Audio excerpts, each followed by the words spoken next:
जय हनुमान जी, जय श्री राम। हनुमान जी का ब्रह्म ज्ञान जो आपको मोक्ष की तरफ ले जा सकता है, उसका अध्याय 6 यानी कि चैप्टर 6 इस वीडियो के माध्यम से हनुमान जी की कृपा से आपके सामने प्रस्तुत है। अगर आपने पहले के 5 चैप्टर्स नहीं सुने हैं तो पहले चैनल पर जाकर उन 5 चैप्टर्स को सुनिएगा, समझिएगा, तभी इस चैप्टर को सुनिएगा, नहीं तो आपको ये चैप्टर समझ नहीं आएगा और आगे के चैप्टर्स भी नहीं समझ आएंगे। तो चलते हैं सीधे चैप्टर पर।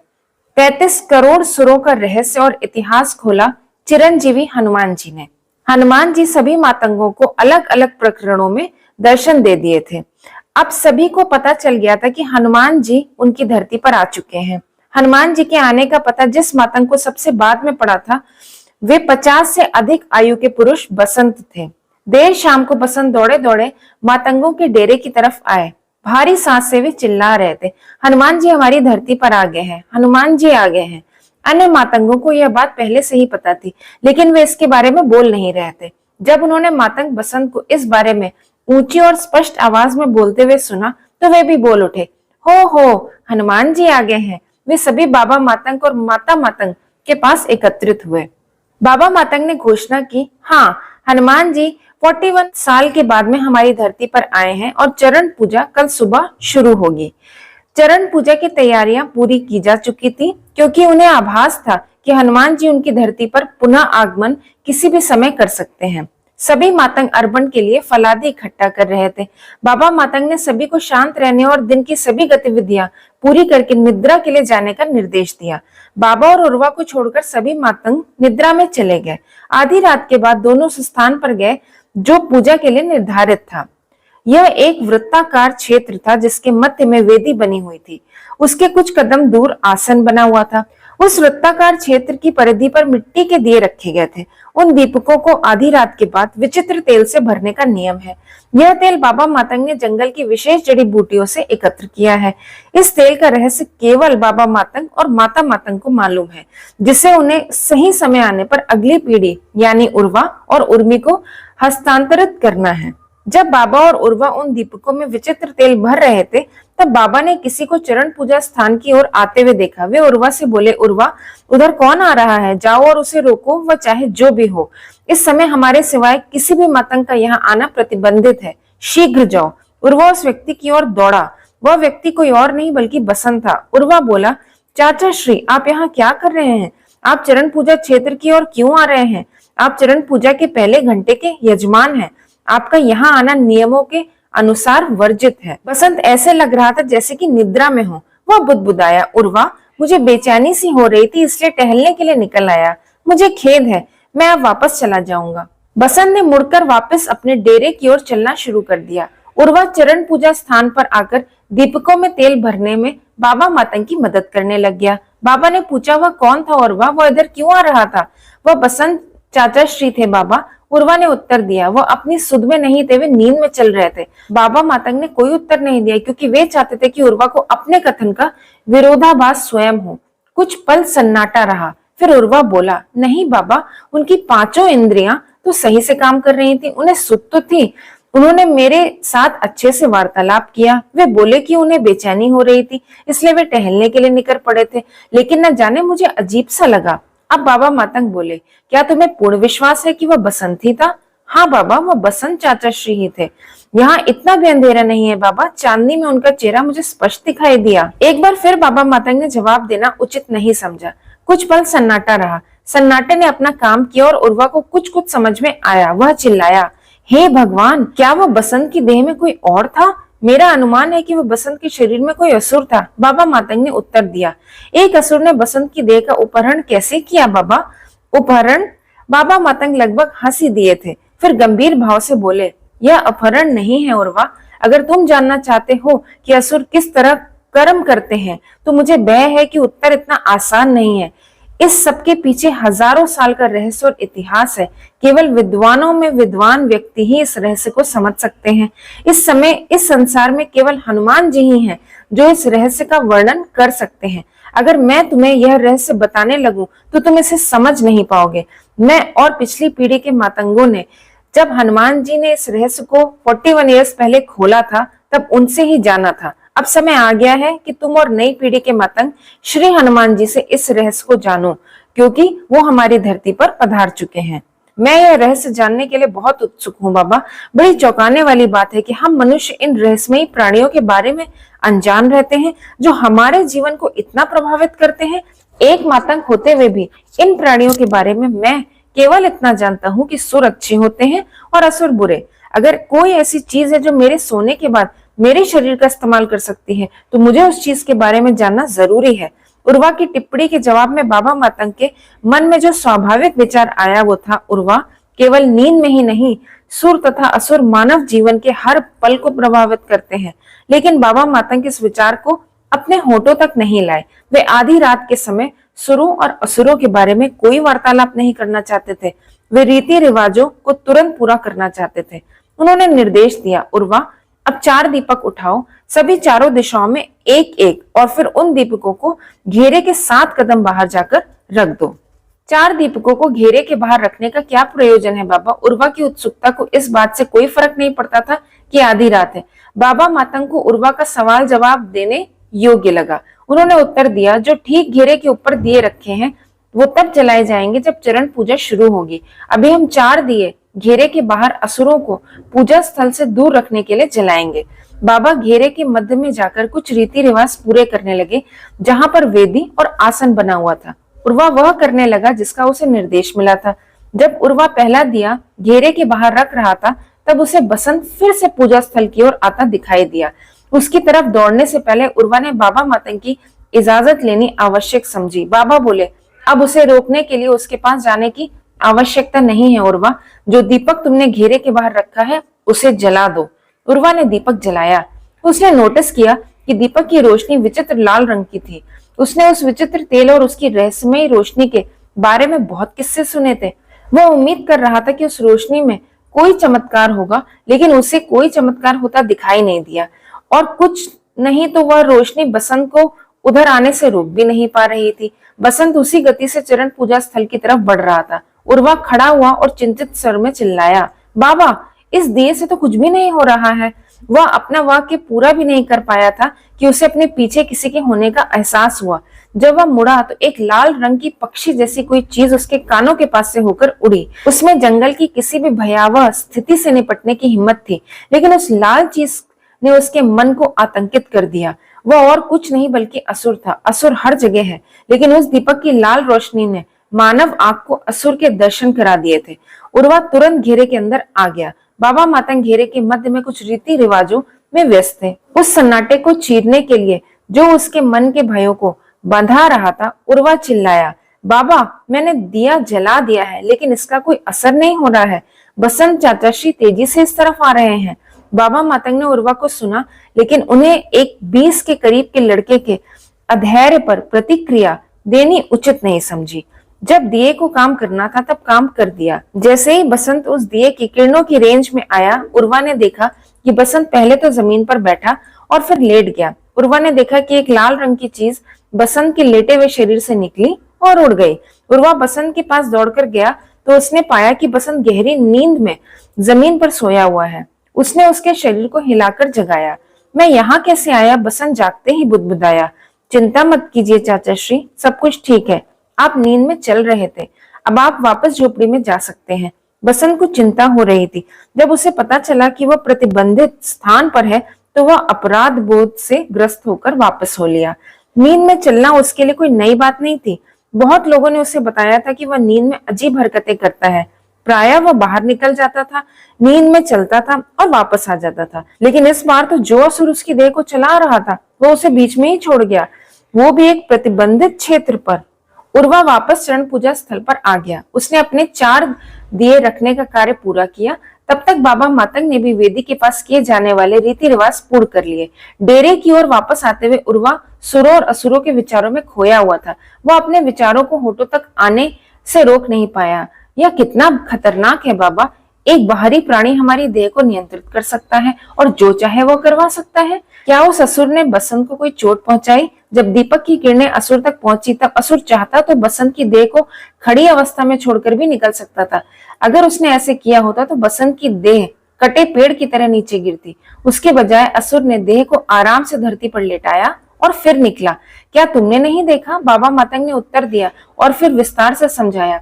असुर भी देह के प्रति सुरक्षा और स्वत्व का भाव ठीक उसी तरह रखते हैं जैसे हम रखते हैं। असुर अपने आप में उतनी बड़ी समस्या नहीं है जितना तुम सोच रहे हो। असली समस्या यह है कि हम ये सोचते हैं कि हम इस देह के स्वामी हैं। हम इस देह के स्वामी नहीं हैं। हम इस देह में केवल किराएदार हैं। इस रहस्य को अच्छे से समझने के लिए तुम्हें यह जानने की आवश्यकता है कि इन सब की शुरुआत कैसे हुई। केवल श्री हनुमान जी ही इस रहस्य का वर्णन कर सकते हैं। अभी अपने विचारों को विश्राम दो और जाकर सो जाओ। उर्वा ने 2-4 घंटे की नींद लेने की कोशिश की, लेकिन सुरों और असुरों के विचारों ने उसके मन को सुबह तक जगाए रखा। अंततः इंतजार समाप्त हुआ। ब्रह्म मुहूर्त में चरण पूजा की प्रक्रिया शुरू हुई। वृद्ध मातंग जिन्होंने हनुमान जी से 41 साल पहले ब्रह्म ज्ञान प्राप्त किया था, उन्हें ब्राह्मण कहा जाता है। सबसे पहले बाबा मातंग, माता मातंग तथा अन्य ब्राह्मण पूजा स्थल में प्रविष्ट हुए। इस वृत्ताकार स्थल को हनुमंडल कहा जाता है। हनुमंडल के अंदर से उन्होंने एक श्लोक पढ़ा जो उर्वा और उर्मी को इस तरह संबोधित था। हे उर्वा, तुम्हें बाबा मातंग की परंपरा को आगे बढ़ाना है। हे उर्मी, तुम्हें माता मातंग की परंपरा को आगे बढ़ाना है। हम सभी ब्राह्मण तुम दोनों को पवित्र हनुमंडल में बुलाते हैं। आओ, विधि के अनुसार दीपक जलाओ ताकि चरण पूजा प्रारंभ हो सके। ब्राह्मणों को बताया गया कि उर्मी वहां उपस्थित नहीं है। बाबा मातंग ने सबको सूचित किया, उर्मी की आत्मा कल शाम को एक दैवीय कार्य हेतु गई है, जो कार्य उसको श्री हनुमान जी के माध्यम से स्वयं भगवान विष्णु ने दिया है, इसलिए वो देरी से उठी। वह शीघ्र ही यहाँ पहुंच जाएगी, तब तक हम राम मंत्र जपेंगे। जब मातंग एक सुर में किसी मंत्र का जाप करते हैं तो वह आवाज नश्वर संसारों में ही नहीं अपितु ब्रह्मलोक एवं विष्णुलोक तक पहुंचती है। लेकिन उस समय उनके एकल स्वर में एक आवाज की कमी खल रही थी, उर्मी की आवाज। वह आवाज भी उस एकल सुर में शीघ्र ही सम्मिलित हो गई। जब उर्मी वहां पहुंच गई, ब्राह्मणों ने फिर से उस श्लोक का उच्चारण करके उर्वा और उर्मी को हनुमंडल के अंदर बुलाया।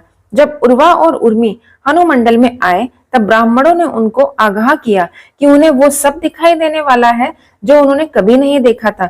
जो मातंग घेरे के बाहर खड़े थे, उनको निर्देश दिया गया था कि वे अपनी आंखें बंद रखें। उसके बाद उर्वा और उर्मी ने दीपक जलाना प्रारंभ किया। उन्होंने दीपक जलाते वक्त अपनी आंखें नीचे रखी। जब सभी दीपक जलाकर उर्वा और उर्मी खड़े हुए तो उन्होंने एक विचित्र दृश्य देखा। दीपकों की विचित्र लाल रोशनी में हनुमंडल के बाहर बहुत बड़ी संख्या में लाल रंग के देहहीन प्राणी खड़े थे। वे थे असुर। जो मातंग बाहर खड़े थे, उनकी तुलना में असुरों की संख्या बहुत ज्यादा थी। ब्राह्मण उसके बाद हनुमंडल के केंद्र की ओर बढ़े। उन्होंने वेदी में पवित्र लकड़ियां डाली और अग्निदेव की प्रशंसा में श्लोक पढ़ने शुरू कर दिए। जब अग्निदेव प्रकट हुए तो उन्हें पवित्र द्रव्य की आहुति दी गई। एक श्वेत धुआं हनुमंडल में पैदा हो गया। उस धुएं में एक अजीब सी हलचल थी। सुर उर्मी उत्साह से बोली। जो पवित्र द्रव अग्नि को अर्पित किया जा रहा था, उस द्रव से सुर मातंगों को दिखाई देने लग गए। अब हनुमंडल एक ऐसी गुफा जैसा लग रहा था जिसकी दीवारें लाल थी और छत श्वेत, लाल असुरों के कारण और श्वेत सुरों के कारण। सभी ब्राह्मण उर्वा तथा उर्मी अब हाथ जोड़कर आसन के सामने खड़े हो गए। उन्होंने उन श्लोकों का उच्चारण किया जिसमें मातंगों के हनुमान जी के साथ सदियों पुराने रिश्ते का जिक्र था। उन्होंने अति विनम्रता के साथ यह भाव प्रकट किया कि उन्होंने तमाम कठिनाइयों के बावजूद अपनी उच्च पवित्रता तथा सिद्धांतों को सुरक्षित रखा है। मातंगों की भक्ति से प्रसन्न होकर हनुमान जी प्रकट हुए। सभी ब्राह्मण तथा उर्वा व उर्वी ने साष्टांग प्रणाम किया। वेदी के पास जहां हनुमान जी प्रकट हुए थे, वहां से आसन तक मातंगों ने आयताकार जल कुंड बना रखा था। जैसे कि परंपरा थी, हनुमान जी उस पानी के ऊपर चलकर आसन तक पहुंचे। जब हनुमान जी चलते हैं तो उनका शरीर छोटे छोटे कणों में विघटित हो जाता है और अगले ही पल पुनः संगठित हो जाता है। यह विघटन और पुनः संगठन एक पल के भी इतने छोटे से हिस्से में होता है कि किसी देखने वाले को पता ही नहीं चल पाता है। यही हनुमान जी के चिरंजीवी शरीर का राज है। पानी के ऊपर चलने की परंपरा से यह बोध होता है कि हनुमान जी की देह मानवों की तरह धरती पर नहीं चलती। इस रीति को हनु चरण धोना कहा जाता है, क्योंकि जब हनुमान जी की देह छोटे छोटे कणों में विघटित होती है, तब अशुद्ध कण कुंड के पानी में मिल जाते हैं और पानी के शुद्ध कण उनका स्थान ले लेते हैं। जब हनुमान जी आसन पर विराजमान हो गए, तब बाबा मातंग ने उर्वा को चरण पूजा कार्यक्रम का होतर नियुक्त करा। होतर का मातंगों की हर पूजा में अहम स्थान होता है। होतर वह व्यक्ति होता है जो प्रश्न पूछकर ब्राह्मणों और देवताओं के मध्य ज्ञान वार्तालाप संचालित करता है। यह वार्तालाप पूजा में उपस्थित मनुष्यों को मन के भ्रमजाल से निकालकर सर्वोच्च वास्तविकता का अनुभव करवाती है। एक यजमान तब तक पूजा में अर्पण नहीं कर सकता जब तक कि वह भ्रमजाल की कम से कम एक परत से बाहर नहीं आ जाता है। बाबा मातंग बोले, हे प्रभु हनुमान, बसंत पहले घंटे की चरण पूजा का यजमान है। आपके माध्यम से मैं होतर को आग्रह करता हूँ कि वे यजमान को हनुमंडल के अंदर ले आए। उर्वा हनुमंडल के घेरे की परिधि पर गया और बसंत का नाम पुकारा। बसंत घेरे के बाहर आंखें बंद किए हुए अर्पण की टोकरी लिए खड़ा था। उर्वा ने उसकी आंखें बंद किए किए ही हनुमंडल के अंदर आने और फिर अंदर आकर आंखें खोलने का आग्रह किया। उसके बाद उर्वा उसे वेदी के पास ले गया। बसंत ने निर्धारित स्थान पर अर्पण की टोकरी रख दी। उसने अग्निदेव को झुककर प्रणाम किया और फिर हनुमान जी को साष्टांग प्रणाम किया। अब बाबा मातंग बोले, हे प्रभु हनुमान, अब जबकि यजमान आ चुका है, होतर अन्य मातंगों को भी पवित्र हनुमंडल के अंदर ला सकता है। उर्वा सभी मातंगों को हनुमंडल के अंदर ले आया। सभी ने हनुमान जी को साष्टांग प्रणाम किया और फिर निर्धारित स्थान पर बैठ गए। ब्राह्मण लगातार अग्निदेव को पवित्र द्रव्य की आहुति दिए जा रहे थे। यजमान को भी निर्धारित स्थान पर बैठने के लिए कहा गया। बाबा मातंग खड़े रहे और कुछ श्लोक उच्चारित किए जिनका अर्थ था, हे हनुमान जी, यह पूजा स्थल एक लाल गुफा जैसा लग रहा है क्योंकि इसके बाहर बहुत अधिक संख्या में असुर खड़े हैं। सुरों की उपस्थिति के कारण एक श्वेत छत बन गई है जिससे स्वर्ग का सा आभास हो रहा है। प्रायः सुर तथा असुर अदृश्य रहते हैं, लेकिन आपकी कृपा से हमारे पास रहस्यमयी तेल है जिससे असुर दृश्य हो गए हैं और पवित्र द्रव्य है जिससे सुर दृश्य हो गए हैं। कलयुग में पिछले कुछ सालों में यह पृथ्वी पर सबसे बड़ी पूजा है। इस पूजा में आपकी उपस्थिति ही यह कारण है कि सुरों में श्रेष्ठ तथा असुरों में श्रेष्ठ यहाँ पधारे हैं। सुर आपके पवित्र चरणों में अर्पण करके आनंद प्राप्त करना चाहते हैं। दूसरी तरफ असुर भी इसे अपने बुरे कार्य करने का बहुत बड़ा अवसर देख रहे हैं। अतः असुर इस पूजा समारोह में अड़चने पैदा करने का पूर्ण प्रयास करेंगे और ऐसा समझ में भी आता है। आखिर सुरों और असुरों को भी यह अधिकार है कि वे अपनी इच्छा अनुसार प्रयास करें। मैं आपके माध्यम से यहाँ उपस्थित सभी मातंगों को सावधान करना चाहता हूँ कि वे सतर्क रहें ताकि सुर तथा असुर अपने प्रयासों में सफल ना हो सके। उर्वा खड़ा हुआ और बोला, हे प्रभु हनुमान, पूर्ण विनम्रता से मैं यह शंका जाहिर करना चाहता हूँ कि सतर्कता ही सुरों और असुरों से रक्षा करने के लिए काफी नहीं है। कैसे सुनिश्चित हुआ जा सकता है कि अब भी कोई सुर अथवा असुर यहाँ बैठे किसी मातंग की देह में नहीं छुपा है? वैसे भी असुरों को छल कला में महारत हासिल है। सुरक्षा के लिए ज्ञान सबसे पहली आवश्यकता है। अगर किसी को उसके शत्रु के बारे में कुछ मालूम ही नहीं है तो वो अपनी रक्षा कैसे कर सकता है? अतः मैं आपसे प्रार्थना करता हूँ कि आप इन प्राणियों का रहस्य खोलें। क्या ये कोई शापित आत्माएं हैं? इनके अस्तित्व का क्या प्रयोजन है और ये संसार में किस तरह काम करते हैं? कृपया हमें यह सर्वोच्च ज्ञान देकर कृतार्थ करें। बाबा मातंग इस बात से प्रसन्न थे कि उर्वा होतर की जिम्मेदारी बहुत खूबी से निभा रहा था। उसने सही समय पर सही सवाल पूछा था। बाबा और उर्वा हनुमान जी को प्रणाम करके निर्धारित स्थानों पर बैठ गए और हनुमान जी सुरों और असुरों का रहस्य समझाने लगे। यह मानव संसार 4 युगों के काल चक्र में घूमता रहता है। इस 4 युगों के काल चक्र को कल्प कहते हैं। मैं आपको पीछे उस समय काल में ले जाना चाहता हूँ जब पिछला कल्प समाप्त होने को आ रहा था। भगवान शिव ने भगवान विष्णु को संदेश भेजा, हे मानव संसार के रक्षक, हे भगवान विष्णु, यह संसार उस चरण पर पहुंच गया है कि अब इसका विनाश आवश्यक हो गया है।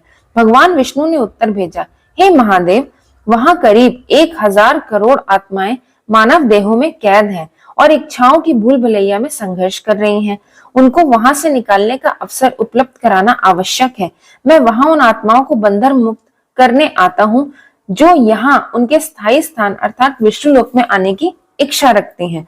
तब भगवान विष्णु पृथ्वी पर कल्कि के रूप में अवतरित हुए।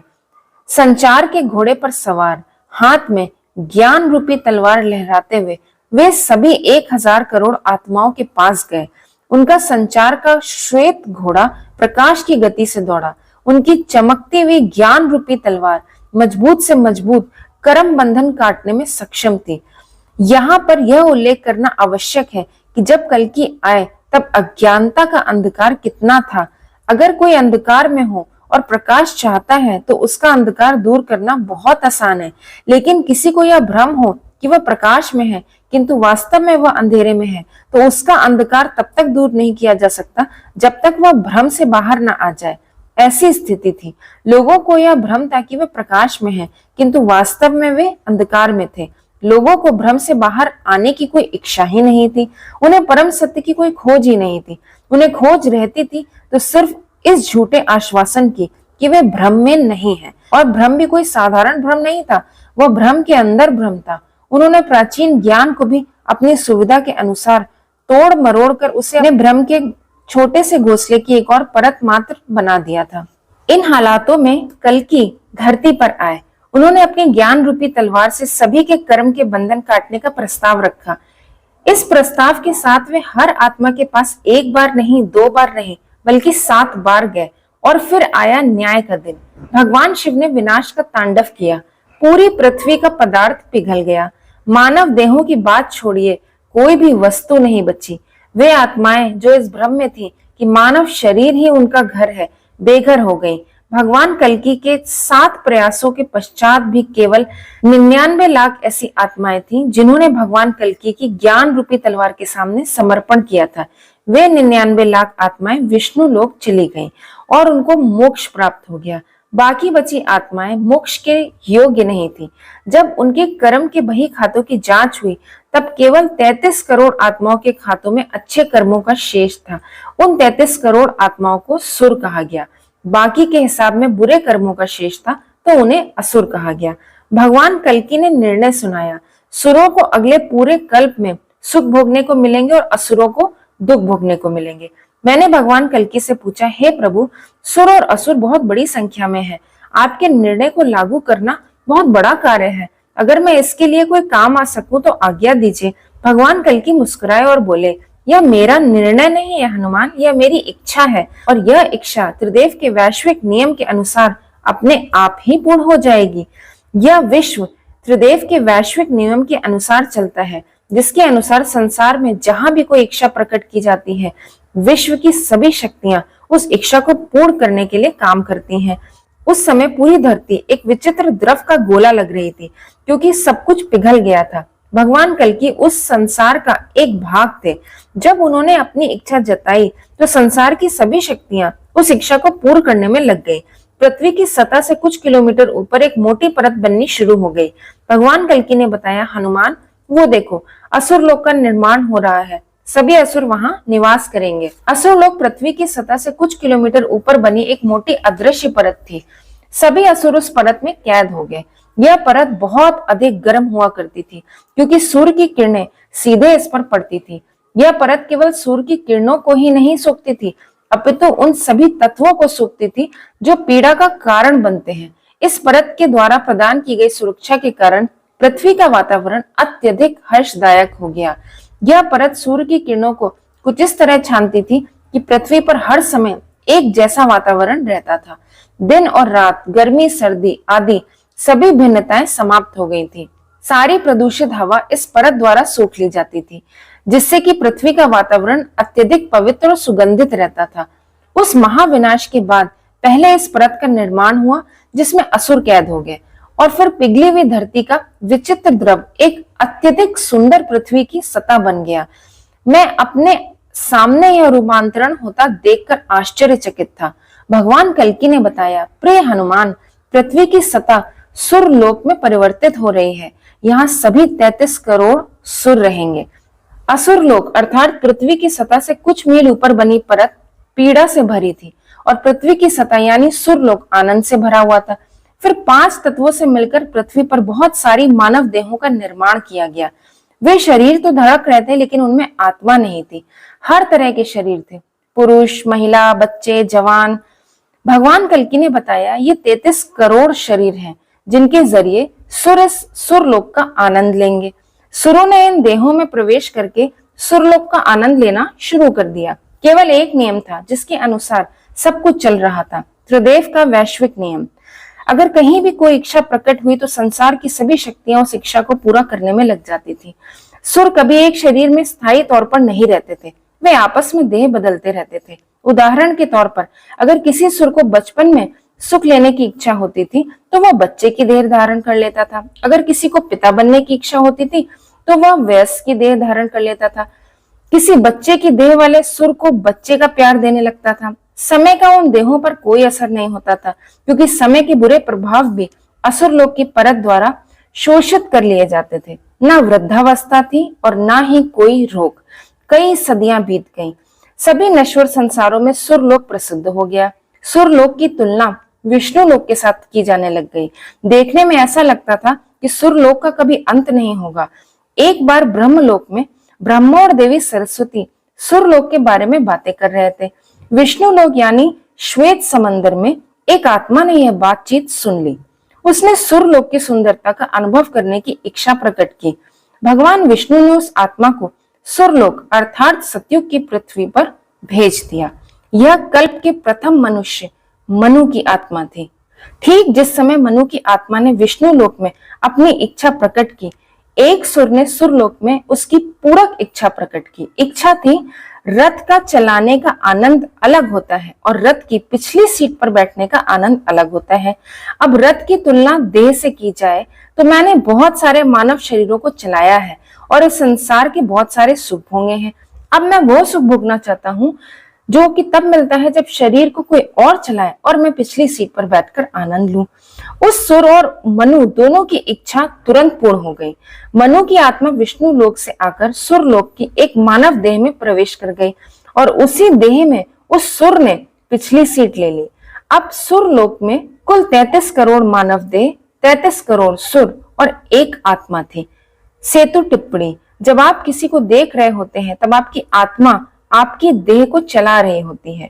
जब आप अपने आप को देख रहे होते हैं ध्यान करते समय, मेडिटेशन करते समय, तब आपकी आत्मा आपकी देह की पिछली सीट पर बैठती है। हनुमान जी ने चित शब्द का प्रयोग किया है, लेकिन इस अध्याय के संदर्भ में बैक सीट शब्द सही जचता है। सुरलोक में भ्रमण करते समय मनु की आत्मा ने एक बहुत ही सुंदर फूल देखा। मनु की आत्मा ने इच्छा जाहिर करी, मैं यह पुष्प तोड़ना चाहता हूँ। एक सुर ने उसको आगाह किया, हे मनु, आप यहाँ सुरलोक को देखने और यहाँ के सुखों का आनंद लेने आए हैं। अब आपने यह फूल तोड़ने की नई इच्छा उत्पन्न कर ली है। सुरलोक के फूल हमेशा खिले रहते हैं, उन्हें तोड़ा नहीं जाता। मनु को अपनी गलती का एहसास हुआ और उसने एक और इच्छा जाहिर कर दी, मैं यह फूल नहीं तोड़ना चाहता। अब मनु की दो इच्छा प्रकट हो गई थी, मैं फूल तोड़ना चाहता हूँ, मैं फूल नहीं तोड़ना चाहता। और त्रिदेव के वैश्विक नियम के अनुसार संसार की सभी शक्तियां ने दोनों इच्छाओं को पूरा करने का कार्य शुरू कर दिया। दूसरी इच्छा पहली इच्छा से कमजोर थी, इसलिए इस विरोध में पहली इच्छा की जीत हुई। अब त्रिदेव के वैश्विक नियम के अनुसार एक फूल तोड़ना आवश्यक हो गया था, लेकिन सुरलोक में ऐसी कोई ताकत नहीं थी जो फूल तोड़ने का यह बुरा कार्य कर पाती। इसलिए एक असुर असुरलोक से आजाद हो गया और नीचे सुरलोक में उतर आया। उस असुर ने उस देह में प्रवेश किया जिसमें मनु की आत्मा थी। उस देह की बैक सीट पर जो सुर बैठा था वह निकल गया, क्योंकि वह उस बुरे कर्म में भागी नहीं बनना चाहता था। असुर ने उस देह के माध्यम से उस फूल को तोड़ दिया, जबकि मनु की आत्मा ने बैक सीट से इस कृत्य को देखा। जैसे ही यह कृत्य पूरा हुआ, सुर ने उस देह को पुनः नियंत्रण में ले लिया और वह असुर उस देह से निकल गया। लेकिन वह असुर वापस असुरलोक नहीं गया, वह देहहीन सुरलोक में भटकने लगा, किसी अन्य देह की तलाश में जिसके माध्यम से वह अपने बुरे कृत्य कर सके। मनु चिल्लाने लगा, मैंने पाप किया है, मैंने एक फूल को तोड़ा है। एक सुर ने उसे बताया, हे मनु, तुमने फूल नहीं तोड़ा, एक असुर ने फूल तोड़ा है इस देह के माध्यम से। तुम तो इस देह की बैकसीट पर थे। सुरलोक में पहली बार पीड़ा अनुभव की गई। मनु को हुई अफसोस की पीड़ा। अब वह असुरलोक नहीं रहा था, वह एक सामान्य संसार हो गया था। हे मेरे प्रिय मातंगो, 4 युगों की कहानी बहुत लंबी है। मैं यह कहानी थोड़ा थोड़ा करके बताऊंगा जैसे जैसे चरण पूजा आगे बढ़ेगी। इस समय तो मैं इस कहानी को संक्षिप्त में बता देता हूँ ताकि आपको सुरों और असुरों के बारे में मोटा मोटा ज्ञान हो जाए। मनु के आगमन के पश्चात विष्णु लोक से उठी बहुत सी आत्माएं इस संसार में अपनी इच्छाएं पूरी करने के लिए आने लगे। एक एक करके असुर भी असुरलोक से आजाद होकर इस संसार में आने लगे। असुरलोक की जो परत सभी पीड़ाओं को सोख लिया करती थी, उसका धीरे धीरे पतन होने लग गया। जल्दी यह संसार वैसा बन गया जिस रूप में यह आज है। दिन रात, मृत्यु, जीवन आदि सब होने लगा। अब इस संसार में इच्छाएं प्रकट करने वाली 3 शक्तियां थी, सुर, असुर और आत्माएं। इच्छाओं के विरोधाभास में सबसे शक्तिशाली इच्छा की जीत होती है। इच्छाओं का विरोधाभास बढ़ने लग गया। सुरलोक में जब कोई इच्छा प्रकट होती थी तो वो तुरंत पूरी हो जाती थी, लेकिन सामान्य संसार में इच्छा पूर्ण होने में बहुत समय लगने लग गया। एक, क्योंकि इच्छाएं संख्या और बारंबारता दोनों से अधिक हो गई थी। दूसरा, विभिन्न इच्छाओं के बीच विरोधाभास बढ़ गया था। इच्छाओं के पूर्ण होने में आने वाली दिक्कतों को कम करने के लिए त्रेता युग में मुझे विशेष शक्ति के रूप में इस संसार में भेजा गया। त्रेता युग में अच्छी आत्माओं की शक्ति बुरी इच्छाओं की शक्ति से ज्यादा थी, इसलिए अधिकतर अच्छी आत्माओं की इच्छाओं की जीत होती थी। लेकिन कुछ स्थान ऐसे थे जहां बुरी इच्छाओं की शक्तियां ज्यादा थी। वे स्थान असुर लोक की प्रतिकृति बन गए थे। हाँ प्रेमातंगों, मैं लंका की इसी धरा की बात कर रहा हूँ जहाँ रावण बुराइयों से भरा राज्य चलाता था। इन बुरी इच्छाओं की शक्तियों पर विजय पाने के लिए स्वयं भगवान विष्णु को राम अवतार में आना पड़ा। द्वापर युग में अच्छे और बुरे का फासला और भी कम हो गया। अब एक ही परिवार में अच्छा और बुरा दोनों थे। कुरु परिवार में एक तरफ पांडव थे जिनकी इच्छाएं अच्छी थी और दूसरी तरफ कौरव थे जिनकी इच्छाएं बुरी थी। बुराइयों की शक्तियों को खत्म करने के लिए भगवान विष्णु ने कृष्ण का अवतार लिया और अब अच्छे और बुरे का फासला और भी कम हो गया है। अब अच्छा और बुरा एक ही देह में रहता है। द्वापर की तरह इस बार युद्ध एक ही परिवार में नहीं होगा, इस बार युद्ध एक ही शरीर में होगा। महाभारत में कुरु परिवार का एक भाग खत्म किया गया था। इस बार विनाश के नृत्य में सभी देह खत्म हो जाएंगे। भगवान कल की आत्माओं को बचाएंगे, देहों को नहीं बचाएंगे। इस कृत्य में जिन सुरों और असुरों को अपने भाग के क्रमशः सुख व दुख मिल चुके हैं, वे इस नश्वर संसार से स्वतंत्र होकर विष्णु लोक चले जाएंगे। आत्माओं में 99 लाख मोक्ष को प्राप्त हो जाएंगी। 33 करोड़ अगले कल्प के सुर बन जाएंगे और बाकी अगले कल्प के असुर बन जाएंगे। हनुमान जी ने संक्षिप्त में सुरों और असुरों का रहस्य बताया। उर्वा इस कहानी में इतना तल्लीन था कि वह इसे समाप्त नहीं होने देना चाहता था। इस कहानी को और सुनने के लिए उर्वा प्रश्न करने के लिए खड़ा हुआ, लेकिन बाबा मातंग ने उसे रोक दिया और बोले, हे हनुमान जी, आपकी आज्ञा से मैं यजमान बसंत के लिए पूजा शुरू करना चाहता हूँ। आत्मा पर भ्रम की परतें। अध्याय पढ़ने के बाद में यह देखना आवश्यक है कि आप कैसा महसूस कर रहे हैं। अगर आप कुछ ऐसा महसूस कर रहे हैं कि वाह मैंने कुछ नया पा लिया या नया सीख लिया अथवा मेरी प्रभु के प्रति भक्ति बढ़ गई, तो आप एक कदम भी प्रभु की तरफ आगे नहीं बढ़े हैं। अगर आप ऐसा महसूस कर रहे हैं तो कुछ देर के बाद अध्याय वापस पढ़िएगा आकर। किंतु अगर अध्याय पढ़ने के बाद में आप कुछ ऐसा महसूस कर रहे हैं कि आपके अंदर से कुछ निकल कर गिर पड़ा हो, आप आत्मा से हल्का महसूस कर रहे हैं, तो आप अपने प्रभु की तरफ कम से कम एक कदम बढ़ चुके हैं। तो अब आपका अगला कदम यह होना चाहिए कि क्योंकि आपके आत्मा के आईने से कम एक धूल की परत साफ हो चुकी है, उस पर वापस से धूल की परत ना चढ़े, तो इसके लिए अर्पण किया जाता है। अर्पण फूलों, फलों अथवा किसी भी वस्तु का हो सकता है जो आपके पैसे से जुड़ी हुई हो। मातंग संस्कृति में आत्मा से हल्का महसूस करने के 108 घंटे के अंदर अर्पण करने का विधान है। आप बाजार से फल खरीद करके अर्पण कर सकते हैं क्योंकि उसमें भी आपका पैसा जुड़ा हुआ है। भगवान विष्णु का अंतिम अवतार। इस चैप्टर के माध्यम से हनुमान जी ने काफी कुछ समझा दिया है कि किस तरह से कलयुग अंत होता है और किस तरह से नए युग की शुरुआत होती है। और ये भी साफ साफ क्लियर कर दिया है चैप्टर के माध्यम से कि जब कलयुग खत्म होता है तो किस तरह से भगवान विष्णु बचाते हैं आत्माओं को, शरीरों को नहीं बचाते हैं कलयुग में। जिस प्रकार भगवान राम अपनी लीलाएं पूरी करने के बाद में विष्णु लोक चले गए थे, तब हनुमान जी भी अयोध्या वापस आ गए थे और जंगलों में रहने लग गए थे। लेकिन जब महाभारत काल में भगवान विष्णु कृष्ण के रूप में धरती पर आए, तब हनुमान जी फिर से जंगलों से बाहर आए और पांडवों की सहायता करी। उन्होंने पूरे युद्ध में अर्जुन के रथ की रक्षा की थी। महाभारत युद्ध के पश्चात हनुमान जी फिर से जंगल में चले गए। अब वो वापस से दृश्य रूप में अपनी लीलाएं लोगों तक पहुंचा रहे हैं। कैसे पहुंचा रहे हैं? सेतु के मास्टर्स के द्वारा हम कॉमन लोगों तक पहुंचा रहे हैं। तो जब हनुमान जी ऐसा करते हैं, दृश्य रूप में अपना दर्शन कराते हैं, तो तभी करते हैं जब विष्णु भगवान अवतरित हो चुके होते हैं या होने वाले होते हैं। तो अब आप ये गौर करिए कि क्या विष्णु भगवान अवतरित हो चुके हैं, क्या कल्कि भगवान इस धरा पर आ चुके हैं। बहुत कुछ तो इस चैप्टर के माध्यम से आपको कलयुग के बारे में समझ आ चुका होगा। आगे आगे धीरे धीरे और चैप्टर्स के बाद में आपको और साफ समझ आएगा कि क्या वाकई में इस वक्त कल्कि भगवान धरती पर हैं अथवा आने वाले हैं। जय हनुमान जी, जय श्री राम।